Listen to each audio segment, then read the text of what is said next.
Happiness for me is a good mix of family and friends and doing what you love every day. So yes, working is part of that, but hopefully you don't consider it annoying or bothersome to work, and being able to appreciate every day and find happiness in your daily life. In my opinion, happiness is what you make of it.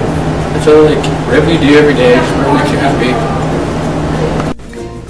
Happiness to me is being with my family and my friends and knowing I'm surrounded by people that love me and really care for me. Happiness is seeing your children happy. I think happiness is being happy with whatever you do in life. And I think what brings me that is my friends and family, because I always know they're going to be there.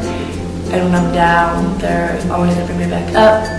To me, happiness is music, because it's what I listen to and it makes me smile. Happiness to me is when you're doing something that you enjoy every day, something that you wake up to do. But happiness is also helping others, the joy that you get for helping someone else achieve, and also when someone else has accomplishments, being happy for them. So that's happiness to me. When you ask people what happiness is to them, they often talk about things that they find meaningful, such as their work, family, romantic relationships, money, and other materialistic items. To neurologists, happiness is the experience of a flood of hormones released in the brain as a reward for behavior that prolongs survival. Without happiness, where would mankind be as a species? It is as important as our other basic necessities, such as food, water, and shelter. Recent studies have shown that happiness is declining at an excessive rate all over America. According to the Huffington Post, in a 2013 study, only 1 in 3 said that they were very happy, which is only about 33% of Americans remaining consistent with happiness levels in 2011. This dropped from the 35% who reported being very happy in 2008 and 2009.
It's theorized that college grads are becoming more and more unhappy because of the inconsistent job market, which is leaving many students in heaps of huge student loan debt without a job to pay it off.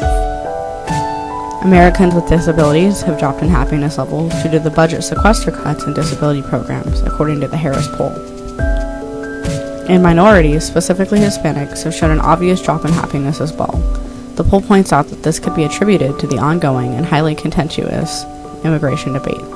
There's a copious amount of possible reasons as to why Americans are downgrading in happiness. Norway, which is known as one of the happiest places on earth, has a lot of factors that are known to contribute to that. They have an incredibly low crime rate, 6 intentional homicides per 100,000 people. Their imprisonment overall is around 20%. Their system is similar to Portugal, which is not statistically one of the happiest places on earth, but in Portugal, decriminalization of drugs has dropped drug abuse by 50%, which definitely plays a huge factor in its society's overall content with life. This could be because of the fact that they treat their drug addicts like medical patients rather than criminals. It's known to not only be more humane, but more effective and cheaper.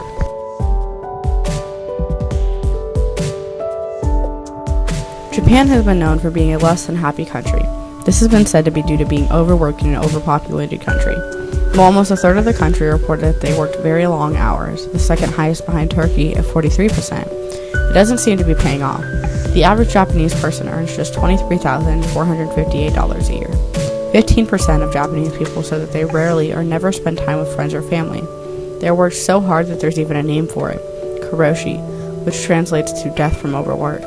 The major medical causes of karoshi deaths are heart attack and stroke due to stress and a starvation diet. There are also many who have been known to kill themselves due to overwork, to the point where many offices and factories started putting nets below their buildings to minimize the deaths. Now, all this seems like major contributors to their society's happiness levels. You'd be surprised how much each individual can control. There are 3 main factors in our life that influence happiness: genetics, or the set point. This is said to be your original starting factor in happiness, the amount of dopamine and serotonin that you are genetically given due to the influence of your parents, grandparents, and etc. This is said to make up 50% of our overall happiness. Your circumstances and conditions of your life are said to make up only 10% of your overall happiness.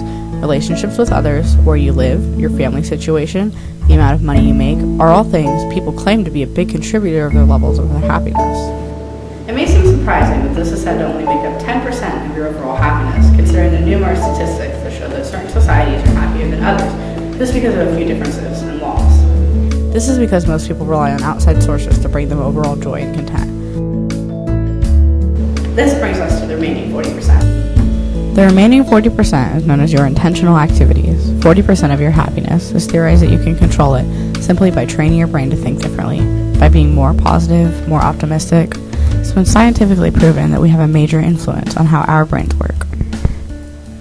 It begins with having the strength to confront and conquer one's own weaknesses, internal or external. And I can say with confidence that happiness doesn't exist in the past or the future. It only exists within our state of life right now, here in the present, as we face the challenges of daily life. If you're weak, suffering will follow you wherever you go. You'll never find happiness if you don't challenge your weaknesses and change yourself from within.